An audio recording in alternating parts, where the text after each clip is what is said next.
17 رمضان المبارک ہے۔ تو 17 رمضان المبارک کے دن حضور صلی اللہ علیہ وسلم کی لاڈلی زوجہ سیدہ عائشہ صدیقہ رضی اللہ تعالی عنہا اس دنیا سے رخصت ہوئی۔ اسی مناسبت سے آج میں اپنے موضوع کو سیرت عائشہ کے اوپر چلاؤں گا۔ اللہ رب العزت سے دعا کرتا ہوں کہ اللہ رب العزت مجھے حق کہنے کی، سچ کہنے کی توفیق نصیب فرمائے اور ہم سب کو اس پر عمل کی توفیق نصیب فرمائے، اور ہم سب کا یہاں مل بیٹھنا اس کو اپنی بارگاہ میں قبول فرما کر آخرت میں ہم سب کی نجات کا ذریعہ بنائے۔ سب کہہ دو آمین۔ آج کے عنوان میں جو چیزیں میں آپ کے سامنے رکھوں گا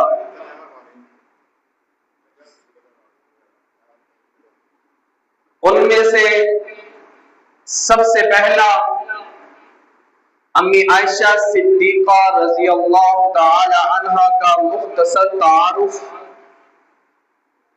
نمبر 2 آپ کی خصوصیات، نمبر 3 آپ صلی اللہ علیہ وسلم کی امی عائشہ صدیقہ رضی اللہ تعالی عنہا سے محبت، اس کے دلائل، اور آخر میں ایک ہونے والا اعتراض اور اس کا جواب۔ انشاءاللہ آپ مل بیٹھ کر جم کر بیٹھیں گے، سمجھنے کی نیت سے بیٹھیں گے تو میرا بھی فائدہ ہوگا اور آپ کا بھی فائدہ ہوگا۔ جو جہاں تک آپ کا تعارف ہے، آپ حضرت ابو بکر صدیق رضی اللہ تعالی عنہ کی بیٹی ہیں۔ آپ کی والدہ کا نام ام رومان ہے اور حضور صلی اللہ علیہ وسلم کی آپ لاڈلی بیوی ہیں اور مومنوں کی ماں ہیں۔ آپ کا نام عائشہ، کلیت ام عبداللہ، لقب صدیقہ اور حمیرہ۔ اب یہاں پر 2 باتیں سمجھ لیجئے کہ لقب اور کلیت کس کو کہا جاتا ہے۔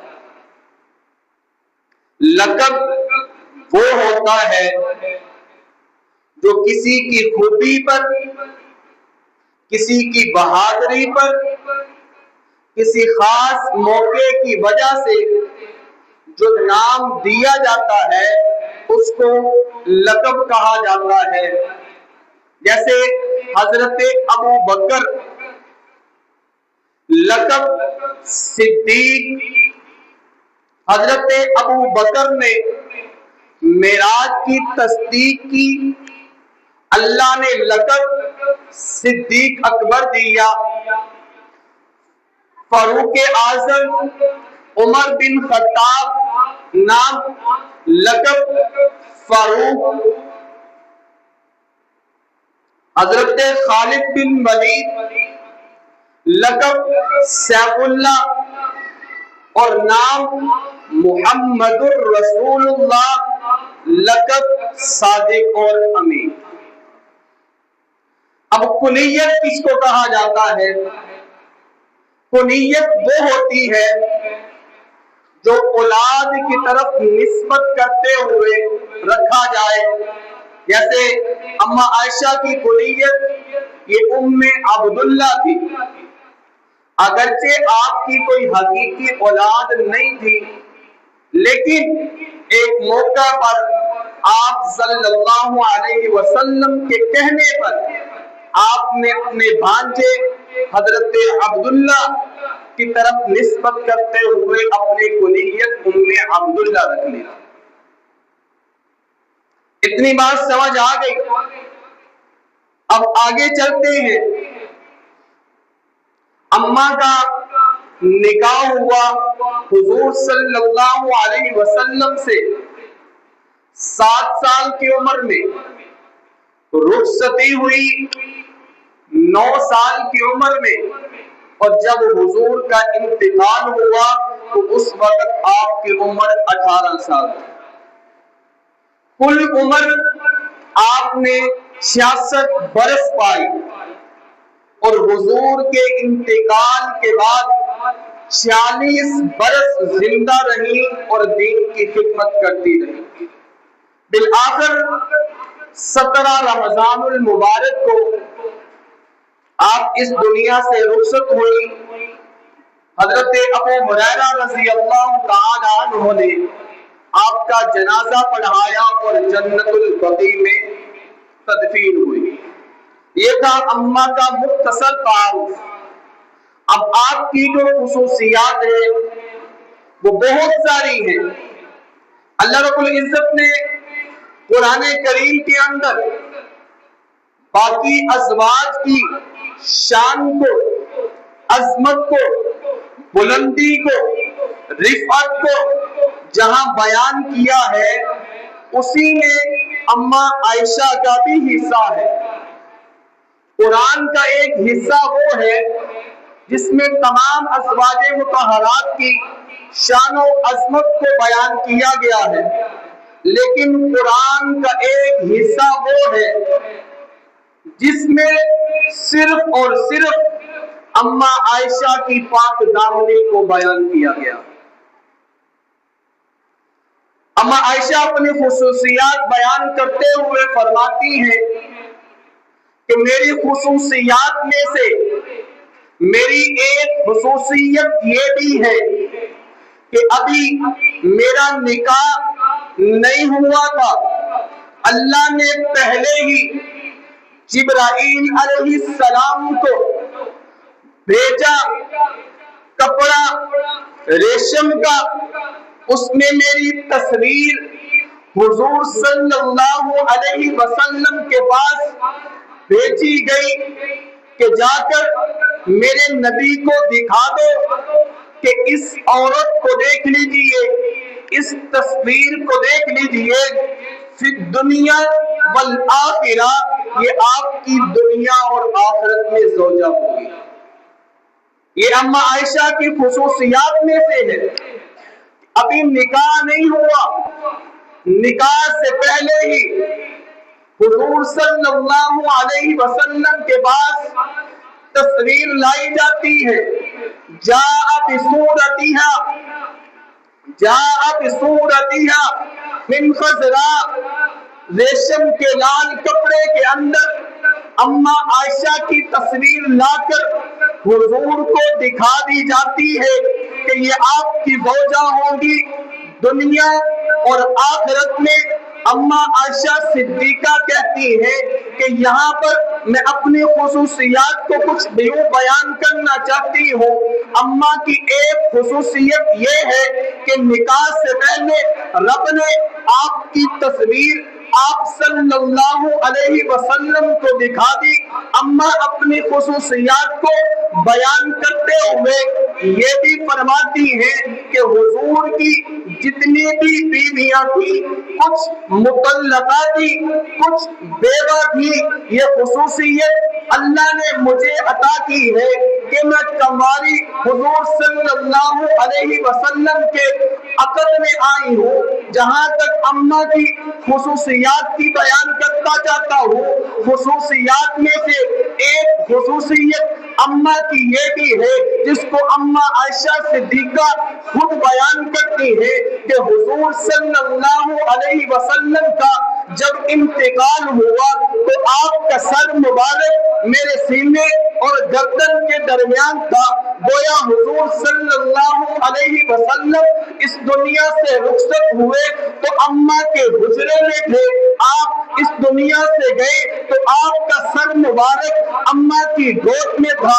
اس سے بھی بڑھ کر کہنا چاہتا ہوں، اماں کی گود میں حضور صلی اللہ علیہ وسلم کا انتقال ہوا، اور حضرت عائشہ یہاں تک فرماتی ہے کہ جب حضور کا انتقال ہوا میرے حجرے میں ہوا، اور میرے حجرے میں جب حضور کا انتقال ہوا تو حضور کے انتقال کے بعد حضور کو میرے حجرے سے باہر نہیں لے جایا گیا، بلکہ آپ کی تدفین بھی میرے حجرے میں ہوئی۔ تو میں کیوں نہ کہوں کہ یہ شان، یہ عظمت، یہ رفعت، یہ بلندی یہ اماں عائشہ کے ہی دامن میں آنی تھی، ان کے ہی مقدر میں آنی تھی کہ حضور کا آخری وقت میں انتقال ہوا ہے، اماں کی گود میں ہوا ہے، اماں کے حجرے میں ہوا ہے، تدفین بھی اماں کے حجرے میں ہوئی ہے۔ یہ مقدر اماں عائشہ کو ہی ملنا تھا، یہ خصوصیت اماں عائشہ کو ہی ملنا تھا، کیونکہ حضور کی تدفین تو جنت میں ہی ہونی تھی نا۔ تو پھر میں کہنا چاہتا ہوں کہ حضور نے فرما دیا کہ ما بین بیتی و منبری روضۃ من ریاض الجنہ، تو حضور کی تدفین جنت میں ہوئی۔ تو پھر میں کہنا چاہتا ہوں، کبھی کہتے مستی میں آقا کو دیکھو، کبھی کہتے مستی میں آقا کو دیکھو، مزے قربتوں کے اٹھا کر کو دیکھو، مجھے پوچھتے ہو کیا ہے مدینہ، ذرا تم مدینے میں جا کر کے دیکھو، ما بین بیتی کا فرمان دیکھو، ما بین بیتی کا فرمان دیکھو، ہمارے لیے یہ پیغام لایا، ما بین بیتی کا فرمان دیکھو، ہمارے لیے یہ پیغام لایا، امی عائشہ کا حجرہ ہے جنت کا ٹکڑا، نگاہیں ذرا جما کر دے۔ حضور صلی اللہ علیہ وسلم کی تدفین ہوئی، اماں عائشہ کے حجرے میں ہوئی، وفات ہوئی اماں عائشہ کی گود میں ہوئی۔ یہ اماں عائشہ کی خصوصیات میں سے ہے، اور شاعر کہتا ہے کہ خوشبو پسی ہوئی ہے، خوشبو پسی ہوئی ہے محمد کے شہر میں۔ کہہ دو سبحان اللہ، ذرا زور نہ سے کہہ دو سبحان اللہ۔ اگر سمجھ آ جائے تو پھر چپ نہ رہنا، سمجھ نہیں آتی پھر چپ رہو، اگر سمجھ آ جائے پھر خاموشی توڑ دو، انشاءاللہ سبحان اللہ کہو گے، ویسے بھی رمضان ہے، اجر ہی اجر ملے گا، کہو سبحان اللہ۔ شاعر کہتا ہے کہ خوشبو وسیع ہوئی ہے محمد کے شہر میں، ہر شہر مہک رہی ہے محمد کے شہر میں، 40 وقت پڑھ کے نمازیں خرید لو جنت بھی دکھ رہی ہے محمد کے شہر میں، جس سمت دیکھتا ہوں برستی ہے رحمتیں، بخشش کی کیا کمی ہے محمد کے شہر میں۔ ارے کس کس کا تذکرہ کرو، کس کا نام رو، ہر شہر میں دل کشی ہے محمد کے شہر میں، دانش ہمارے دل میں جتنی آرزو سب پوری ہو گئی ہے محمد کے شہر میں۔ ارے کس کس کا تذکرہ کرو، کس کا نام لو، ہر شہر میں دل کشی ہے محمد کے شہر میں، کتنا ہنسی سما ہے محمد کے شہر میں، پھر دوست دل برا ہے محمد کے شہر میں، اے میری دھڑکنوں رہے پیش نظر عقد دیوار دردباں ہے محمد کے شہر میں، تعریف کیا بیاں ہو محمد کے شہر کی، ہر ذرہ کہکشاں ہے محمد کے شہر میں۔ ارے نازاں ہے نازاں ہے ناز کرتے ہیں جس پر جنت الفردوس کے محل، ناز کرتے ہیں جس پر جنت الفردوس کے محل، عائشہ کا وہ مکان ہے محمد کے شہر میں۔ یہ امی عائشہ کی خصوصیات میں سے ہے کہ امی عائشہ کو امی عائشہ کی خصوصیات میں سے یہ بھی ہے کہ آپ کا انتقال حضور کے حجرے میں ہوا، تدفین حضور کے حجرے میں ہوئی، اور امی عائشہ کی خصوصیات میں سے ایک خصوصیت یہ بھی ہے کہ امی عائشہ فرماتی ہیں کہ جبرائیل علیہ السلام کو میں نے اپنی اصلی حالت میں دیکھا ہے۔ باقی جتنی بھی ازواج ہیں کسی نے جبرائیل علیہ السلام کو اصلی حالت میں نہیں دیکھا. روایت آتی ہے فرمایا عائشہ یہ جبریل ہے اور یہ تجھے سلام کہتا ہے. امی عائشہ نے جواب بھی دیا. یہ امی عائشہ کی خصوصیات میں سے ہے. اور امی عائشہ کے کیا کہنے, آپ کی خصوصیات کے کیا کہنے. امی عائشہ فرماتی تھی کہ جتنی بھی ازواج مطہرات ہیں ان میں سب سے زیادہ حضور کو جس سے محبت تھی وہ ہے. حضور کو جس سے سب سے زیادہ محبت تھی وہ کون ہے؟ امی عائشہ صدیقہ. امی عائشہ صدیقہ ہے. حضرت عمرو بن عاص سے روایت ہے کہ یا رسول اللہ آپ کو سب سے زیادہ محبت کس سے ہے؟ کس سے ہے؟ آپ نے فرمایا عائشہ سے. عائشہ سے سب سے زیادہ مجھے محبت ہے. حضرت عمرو بن عاص کہنے لگے اللہ کے رسول من الرجال من الرجال, میں مردوں میں سے پوچھ رہا ہوں. تو فرمایا عائشہ کے بابا. مردوں میں سے سب سے زیادہ محبت کس سے ہے؟ عائشہ کے بعد سے. عورتوں میں سب سے زیادہ محبت کس سے ہے؟ امی عائشہ سے. آئیے میں آپ کو آگے لے جانا چاہتا ہوں, اس طرف لے جانا چاہتا ہوں کہ ایک آپ صلی اللہ علیہ وسلم کی بیوی امی عائشہ صدیقہ ہے جن کی پاک دامنی کو رب نے قرآن میں ذکر کیا ہے, جن کی پاک دامنی کا اعلان رب نے قرآن میں کیا ہے اور یہ قیامت تک اعلان ہوتا رہے گا. حضور صلی اللہ علیہ وسلم غزوہ بنی مصطلق سے واپس آ رہے ہیں. منافقین نے امی عائشہ صدیقہ کے دامن پہ تہمت لگائی, آپ کو داغدار کرنا چاہا, آپ کی عزت کو اچھالنا چاہا کہ امی عائشہ کا جو ہے دامن صاف نہیں ہے. حضور صلی اللہ علیہ وسلم کو اس بات کا پتہ چلتا ہے, حضور غمزدہ ہو جاتے ہیں. امی عائشہ کو اس بات کا پتہ چلتا ہے, امی عائشہ غمزدہ ہو جاتی ہے. صحابہ کو پتہ چلتا ہے تو اس بات سے غمگین ہو جاتی ہے. اللہ کے رسول پریشان ہے. امی عائشہ روتی روتی حضور کے گھر سے اپنے ابا کے گھر چلی جاتی ہے کہ یہ ظالموں نے کیسی تہمت لگا دی ہے میری پاک دامنی پہ, انہوں نے عزت کو میری اچھال دیا ہے. پھر امی عائشہ ابو بکر کے گھر میں جاتی ہے, جا کر پورا مہینہ روتی ہے, کچھ کھاتی نہیں ہے, پیتی نہیں ہے. حضور صلی اللہ علیہ وسلم بھی پریشان ہے, کبھی اس سے پوچھتے ہیں کبھی اس سے پوچھتے ہیں. امی عائشہ صدیقہ کہتی ہے مجھے یقین تو تھا, اس بات کا یقین تھا کہ اللہ میری پاک دامنی کو بیان کرے گا, ضرور کرے گا کیونکہ میں سچی ہوں. اللہ میری پاک دامنی کو بیان کرے گا. امی عائشہ صدیقہ فرماتی تھی کہ میرا خیال تھا کہ اللہ میری پاک دامنی کو بیان کرنے کے لیے اللہ حضور کے خواب میں بتا دے گا یا کسی اور طرح سے بتا دے گا, لیکن ایک وقت آتا ہے اس بات کو مہینہ گزر جاتا ہے. آپ صلی اللہ علیہ وسلم امی عائشہ کے گھر جاتے ہیں. امی عائشہ کو کہتے ہیں کہ عائشہ اگر غلطی ہو گئی ہے تو معافی مانگ لو, رب معاف کر دے گا. امی عائشہ کہتی ہے جب حضور کی زبان سے یہ الفاظ سنے میرے پاؤں سے زمین نکل گئی, میرے آنسو خشک ہو گئے.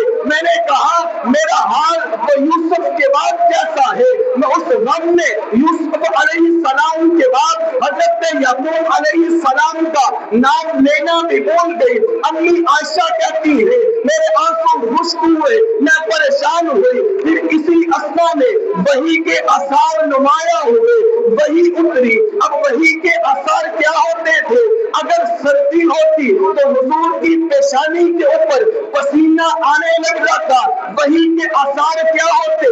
اگر گرمی ہوتی حضور پر یوں کپکپی طاری ہوتی جیسے سردی کے موسم میں کپکپی طاری ہو جاتی ہے. اب وحی اتری, حضور وحی سے فارغ ہوئے, حضور مسکرا رہے ہیں, حضور کے لبوں سے مسکراہٹ کھیل نہیں ہے۔ فرمایا عائشہ تجھے مبارک ہو، تجھے مبارک ہو، اللہ نے تیری پاک دامنی کو بیان کر دیا ہے، اللہ نے تیری پاک دامنی کو بیان کر دیا ہے۔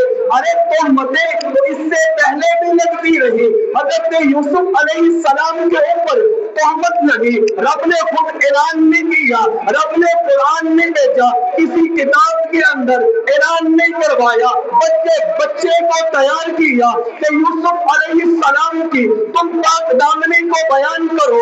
بچہ نے کہا کہ دیکھ لیا جائے، اگر قمیض پیچھے سے پھٹی ہے تو یوسف سچا ہے، اگر قمیض آگے سے پھٹی ہے تو زلیخا سچی ہے۔ جب دیکھا گیا تو قمیض پیچھے سے پھٹی ہوئی تھی، حضرت یوسف علیہ السلام بری ہو گئے۔ اس سے آج بات میں لیے جاتا ہوں، حضرت مریم علیہ السلام کے اوپر بھی تہمت لگی، تہمت لگی، کیا لگی کہ مریم تیری اولاد کیسے آ گئی، نکاح نہیں، شادی نہیں، بیاہ نہیں، یہ بچہ کہاں سے لے آئی ہو۔ رب نے وہاں بھی خود اعلان نہیں کیا، کوئی کتاب نہیں بھیجی، بلکہ بچے کو تیار کیا۔ عیسیٰ علیہ السلام کو کہا کہ اپنی والدہ کی پاک دامنی کو بیان کرو۔ حضرت عیسیٰ علیہ السلام فرمانے لگے انی عبد اللہ آتانی الکتاب وجعلنی نبیا، کہ میں اللہ کا نبی ہوں، مجھے کتاب عطا کی گئی ہے، اللہ کا بندہ ہوں۔ لیکن جب مومنوں کی ماں عائشہ کے اوپر منافقین نے تہمت لگائی، کسی صحابی کو نہیں کہا کہ عائشہ کی پاک دامنی کو بیان کرو، کسی بچے کو نہیں کہا کہ عائشہ کی پاک دامنی کو بیان کرو، بلکہ رب خود امی عائشہ کی صفائی بیان کرنے کے لیے امی عائشہ کا وکیل صفائی بن گیا اور دلائل قرآن میں ذکر کر دیے۔ تو پھر میں کیوں نہ کہوں کہ اے خالق کل آپ اپنی ہدایت کا گواہ ہو، اے خالق کل آپ اپنی ہدایت کا گواہ ہو، کائنات کے ہر راز کی ساعت کا گواہ ہو۔ آدم کو کیا نا تیرے حکم پہ سجدہ، آدم کو کیا نا تیرے حکم پہ سجدہ، ابلیس کی بے دام حماقت کا گواہ ہو، بکھرے ہوئے امواج سے طوفان میں مل کے لا ریب سفینے کی حفاظت کا گواہ ہو، ایک ہجر مسلسل میں وہ 40 برس تک یعقوب کے گریا کی طوالت کا گواہ ہو، بے جرم زلیخا کی نبی تہمت کے بہانے، بے جرم زلیخا کی نبی تہمت کے بہانے زندان میں یوسف کی حراست کا گواہ ہو۔ مولا مریم کی صفائی دلوائی تو ایک طفل، مریم کی صفائی دلوائی تو ایک بچہ، مریم کی صفائی دلوائی تو ایک طفل عائشہ کے ہدامن کی طہارت کا گواہ ہو۔ امی عائشہ کے اوپر تہمت لگتی ہے تو اللہ خود امی عائشہ کا وکیل صفائی بن کر دلائل قرآن میں ذکر کر دیتے ہیں۔ تو میں امی عائشہ کی خصوصیات کو ذکر کر رہا تھا۔ امی عائشہ کی خصوصیات میں سے ایک خصوصیت امی عائشہ کی یہ بھی ہے کہ جتنی بھی ازواج ہیں، جتنی بھی حضور کی بیویاں ہیں، کسی کے بستر پر قرآن نازل نہیں ہوا، کسی کے بستر پر قرآن نازل نہیں ہوا۔ یہ خصوصیت امی عائشہ کو ملی ہے کہ جب حضور امی عائشہ کے بستر پر تھے اللہ نے قرآن نازل کر دیا۔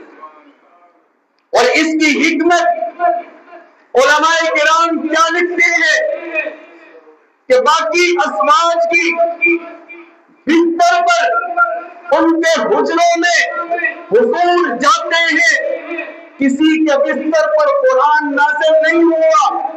یہ امی عائشہ صدیقہ کی خصوصیت ہے کہ آپ کے بستر پر رب نے قرآن نازل کر کے ان کا منہ بند کر دیا۔ جو امی عائشہ صدیقہ کے لیے غلط الفاظ استعمال کرتے ہیں، اللہ نے امی عائشہ صدیقہ کے بستر پر قرآن نازل کر کے بتا دیا کہ یہ بستر بھی پاک ہے اور اس بستر والے کا خون بھی پاک ہے۔ امی عائشہ کی خصوصیات کے کیا کہنے؟ حضور کو سب سے زیادہ محبت امی عائشہ صدیقہ رضی اللہ تعالی عنہ سے تھی۔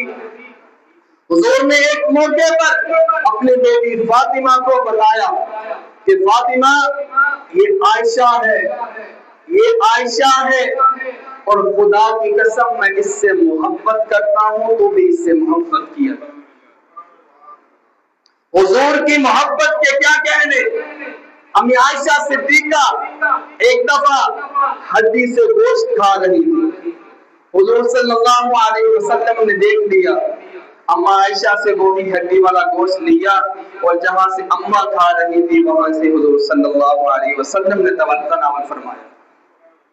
بخاری کی روایت ہے کہ حضور صلی اللہ علیہ وسلم غالباً باہر سے آئے، دیکھا اما عائشہ صدیقہ پیالے سے پانی پی رہی تھی۔ حضور صلی اللہ علیہ وسلم نے اما عائشہ سے کہا، عائشہ کچھ میرے لیے بھی بچا دینا۔ اما عائشہ نے حضور صلی اللہ علیہ وسلم کی بات سنی، کچھ پانی پیا، باقی حضور کو پیش کیا۔ حضور پیالہ منہ کی طرف لے جانے لگے، پھر پیالہ نیچے کر لیا۔ عائشہ بتا تو صحیح کہ تو نے کہاں سے منہ لگا کر پیا؟ تو نے کہاں سے منہ لگا کر پیا ہے؟ امی عائشہ نے نشاندہی کی، حضور نے پیالہ گھمایا، جہاں سے اما کے ہونٹ لگے تھے اسی جگہ سے حضور نے بھی پیالہ پانی پی لیا۔ ایسے ہی بخاری کی روایت ہے، حضور آخری ایام میں ہے، مرض الوفات میں ہے، حضرت عبد الرحمن بن ابو بکر باہر سے آتے ہیں، مسواک کر رہے ہوتے ہیں، حضور صلی اللہ علیہ وسلم مسواک کی جانب دیکھتے ہیں، اما عائشہ دیکھتی ہیں کہ حضور کو مسواک کی حاجت ہو رہی ہے۔ امی عائشہ صدیقہ نے مسواک پیش کیا، حضور کمزور ہو چکے تھے، اب مسواک چبایا نہ گیا۔ اما عائشہ نے مسواک لیا، منہ سے چبایا، جانے لگی۔ عائشہ کہاں جا رہی ہو؟ یا رسول اللہ اس کو دو دو۔ فرمایا نہیں، یوں ہی دے دے، یوں ہی دے دے۔ آپ صلی اللہ علیہ وسلم نے اما عائشہ کا چبایا ہوا تو مسواک کا وہ خود کیا، جس کو شاید کچھ یوں بیان کرتا ہے کہ تیرے دہن کا چبایا ہوا مسد نبی نے سواک کیا۔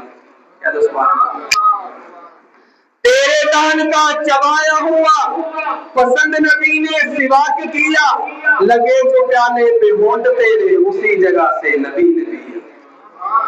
یہ بھی حضور صلی اللہ علیہ وسلم کی اما عائشہ سے محبت، اما عائشہ سے محبت۔ آج بدبخت لوگ کہتے ہیں، آج بے ایمان لوگ یہ کہتے ہیں، یہ اعتراض کرتے ہیں کہ حضور صلی اللہ علیہ وسلم کو اما عائشہ سے محبت اس لیے تھی کہ وہ کماری تھی۔ کیا ایک نبی سے اس بات کی توقع کی جا سکتی ہے؟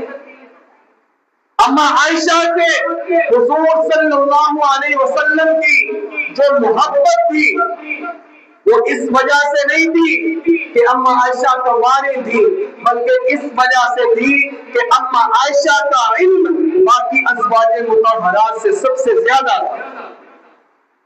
حضرت ابو موسیٰ اشعری رضی اللہ تعالی عنہ وہ فرماتے ہیں کہ صحابہ کرام، بڑے بڑے جید صحابہ کرام کو جب کسی مسئلے کی سمجھ نہ آتی، اما عائشہ کے دروازے پر جاتے اور اما عائشہ ان کو ایک ایک بات سمجھا دیتی۔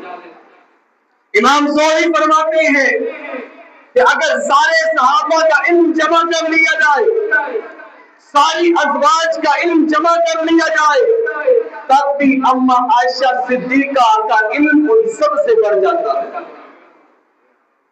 اور آج اعتراض کرتے ہیں کہ حضور نے اما عائشہ سے نکاح چھوٹی عمر میں کیوں کیا؟ ارے ضرورت تھی اس بات کی اب حضور مکہ میں ہے، وہاں کی ضرورت اما عائشہ نہیں بلکہ اما خدیجہ تھی۔ ابتدا تھا، اسلام کی ابتدائی حالت تھی۔ حضور صلی اللہ علیہ وسلم کو کوئی ایسی زوجہ چاہیے تھی جو تجربے میں زیادہ ہو، سنجیدہ بھی ہو، مالدار بھی ہو، اونچے خاندان سے بھی ہو، کیونکہ ابتدائی دور تھا اسلام کا۔ حضور صلی اللہ علیہ وسلم نے جب دین کی دعوت دی، جب کلمہ توحید بلند کیا تو سارے آپ صلی اللہ علیہ وسلم کی مخالفت پہ اتر آئے۔ یہ اما خدیجہ ہی تھی جنہوں نے حضور صلی اللہ علیہ وسلم کو تسلیاں دی کہ اے محمد پریشان نہ ہو، تیرا کلمہ اللہ کچے اور پکے مکان تک پہنچائے گا۔ حضور صلی اللہ علیہ وسلم کی ضرورت مکہ کے اندر اما خدیجہ جیسی خاتون کی تھی۔ مدینہ میں آئے تو اب احکامات نازل ہونے تھے، اب قرآن اترنا تھا، وحی اترنی تھی۔ اب ان ساری چیزوں کو ضبط کرنے کے لیے، اب ان ساری چیزوں کو حفظ کرنے کے لیے کوئی ایسی خاتون چاہیے جو عمر میں تو کم ہو لیکن حافظے میں زیادہ ہو، جو عمر میں تو کم ہو یاداشت میں زیادہ ہو، جو عمر میں تو کم ہو لیکن سمجھنے اور سمجھانے کی صلاحیت اس کی سب سے زیادہ ہو۔ تو حضور نے مکہ کے اندر اما عائشہ صدیقہ سے نکاح کیا کہ وہاں کی ضرورت اما عائشہ نہیں بلکہ اما خدیجہ جیسی خاتون کی تھی، اور مدینہ میں نکاح کیا، وہاں احکامات اترنے تھے تو وہاں ضرورت تھی اما عائشہ صدیقہ جیسی خاتون کی تھی۔ آج یہ کوئی اعتراض نہ کرے، کوئی نبی علیہ السلام کو اپنے اوپر قیاس کرتے ہوئے یہ بہتان بازی نہ کرے کہ حضور نے چھوٹی عمر کی عورت سے نکاح کیا۔ آج کے لوگ اپنی تعصب کی عینت سے 1400 سال پہلے کے عرب کو دیکھنا چاہتے ہیں۔ میں ان کو یہ بتا دینا چاہتا ہوں کہ یہ نکاح کسی فیصلے کا، جذباتی فیصلے کا نتیجہ نہیں تھا، یہ نکاح معذاللہ شہوت نہیں تھی، یہ نکاح ایک حکمت تھی، یہ نکاح ایک مشن تھا۔ یہ نکاح حضور صلی اللہ علیہ وسلم کا اما عائشہ صدیقہ سے اس لیے تھا تاکہ آپ صلی اللہ علیہ وسلم کی گھریلو زندگی کو سمجھ کر کوئی دوسروں تک پہنچا دے، تاکہ آپ صلی اللہ علیہ وسلم کا اٹھنا بیٹھنا، آپ صلی اللہ علیہ وسلم کا کھانا اور پینا، اور آپ صلی اللہ علیہ وسلم کے گھر کے حالات، آپ صلی اللہ علیہ وسلم کے غسل جنابت کا طریقہ، آپ صلی اللہ علیہ وسلم کا راتوں کو اپنی امت کے لیے اٹھ اٹھ کر رونا، آپ صلی اللہ علیہ وسلم کے راتوں کا قیام، آپ صلی اللہ علیہ وسلم کی سجدوں کی طوالت، آپ صلی اللہ علیہ وسلم کے لباس کا بدلنا، آپ کا سانس لینا، آپ کا اٹھنا بیٹھنا، جب حضور صلی اللہ علیہ وسلم خوش ہوتے آپ کا انداز کیسا ہوتا، جب آپ صلی اللہ علیہ وسلم غمگین ہوتے آپ کی کیفیت کیا ہوتی۔ ارے یہ حجرہ تھا، یہ ایسا حجرہ تھا جہاں احکامات نازل ہونے تھے، جہاں قرآن اترنا تھا، وحی اترنا تھی، جبرائیل علیہ السلام نے آنا تھا۔ یہ حجرہ ایسا تھا جہاں تک قیامت تک کے آنے والے لوگوں کے لیے ہدایت کے چراغ روشن ہونا تھے۔ اب ان تمام معاملات کو حفظ کرنے کے لیے، سمیٹنے کے لیے کوئی ایسی خاتون چاہیے تھی جو آپ صلی اللہ علیہ وسلم کی ایک ایک ادا کو سمیٹے، محفوظ کرے اور امت کے حوالے کر دے۔ اس کے لیے اللہ نے امی عائشہ صدیقہ کو چنا، ابو بکر کے گھر میں پالا، حضور کے عقد میں دے دیا۔ حضور کے عقد میں آنے کے بعد امی عائشہ صدیقہ نے آپ صلی اللہ علیہ وسلم کی ایک ایک ادا کو دیکھا، سمیٹا اور امت کے حوالے کر دیا۔ کوئی یہ اعتراض نہ کر بیٹھے کہ آپ صلی اللہ علیہ وسلم نے چھوٹی عمر کی عورت سے نکاح کیا۔ ارے میں آپ سے پوچھنا چاہتا ہوں، جب آپ اپنی بچی کو تعلیم کے لیے اسکول میں بھیجتے ہیں تو اس کی عمر کتنی ہوتی ہے؟ 7 سال 8 سال 7 سال یا 8 سال۔ تو اما عائشہ صدیقہ حضور کے پاس گئی، عقد میں گئی، دین سیکھنے کے لیے گئی، عمر 7 سال، الفاظ بدل رہا ہوں، تعلیم کے لیے داخلہ لیا تو عمر 7 سال، ریگولر تعلیم شروع ہوئی عمر 9 سال، اور جب سند فراغت ملی تو عمر 18 سال۔ یہ حکمت ہے۔ اللہ نے اسی حکمت کے طور پر امی عائشہ صدیقہ کو حضور کے عقد میں لیا۔ اور میں آخر میں کہنا چاہتا ہوں، امی عائشہ کی شان میں کہنا چاہتا ہوں کہ نور کی داستان، کہہ دو سبحان اللہ، ذرا زور میں کہہ دو سبحان اللہ، کہ نور کی داستان، قدسیوں کی صبح، انگنت خوبیاں، ہر طرف کہکشاں، سب کہیں یہ بیاں اے محمد، سب کہیں یہ بیاں اے محمد کی ماں، تو ہے امت کی ماں۔ اگر سمجھ آ رہی ہے تو کہہ دو سبحان اللہ۔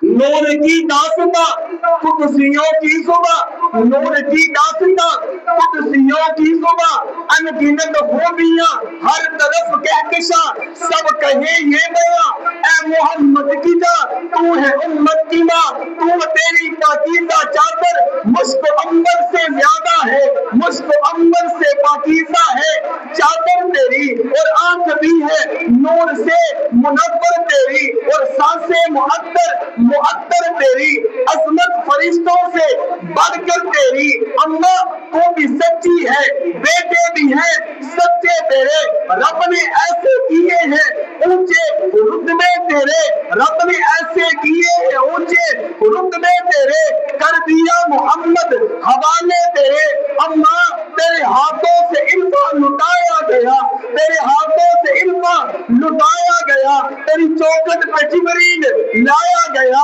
اماں تیرے ہاتھوں سے علم لٹایا گیا، تیری چوکھٹ پہ جبریل لایا گیا، تیرے حجرے میں نبی کو سنایا گیا، تیرے حجرے کو جنت بنایا گیا۔ یہ ہے میری اماں عائشہ صدیقہ کی شان۔ اور ہمیں اماں عائشہ صدیقہ کی سیرت سے جو سیکھنا چاہیے وہ یہ کہ اگر کوئی پریشانی آ جائے، کوئی مصیبت آ جائے تو پھر اس پر صبر کرنا چاہیے۔ اماں عائشہ کے اوپر تہمت لگتی ہے، مویلا نہیں کیا بلکہ اپنے رب سے تعلق کو مضبوط کیا، اور اس تعلق کو جب مضبوط کیا اللہ نے فائدہ کیا دیا، اللہ خود وکیل صفائی بن کر اور دلائل کو قرآن میں ذکر کر دیا ہے، جو قیامت تک کے لیے ہر مسلمان کی زبان پر جاری اور ساری رہے گی۔ اور حضور صلی اللہ علیہ وسلم کی اماں عائشہ کی جو زندگی ہے، اس سے ہمیں سبق کیا ملتا ہے کہ آپس میں میاں بیوی کو مل جل کر محبت سے رہنا چاہیے۔ حضور صلی اللہ علیہ وسلم باقی معاملات کو جب فارغ ہو جاتے تو گھر کے کام خود بھی کر لیا کرتے تھے۔ آج کوئی اس بات کا کسی کو تانا نہ دے کہ اپنی بیوی کی بات مان کر چلتا ہے، جو چلتا ہے کہتے ہیں یہ جنانی کھلے لگا ہے۔ نہیں بھائی نہیں، یہ میرے نبی کی سنت کو زندہ کر رہا ہے، یہ میرے نبی کا طریقہ ہے۔ اگر زندگی میں کامیابی چاہیے تو حضور صلی اللہ علیہ وسلم کے طریقوں پر ازواج مطہرات کے طریقوں پر جب چلیں گے تو انشاءاللہ دنیا میں بھی کامیاب ہوں گے اور آخرت میں بھی کامیاب ہوں گے۔ اللہ رب العزت عمل کی توفیق نصیب فرمائے۔ وما علینا الا البلاغ۔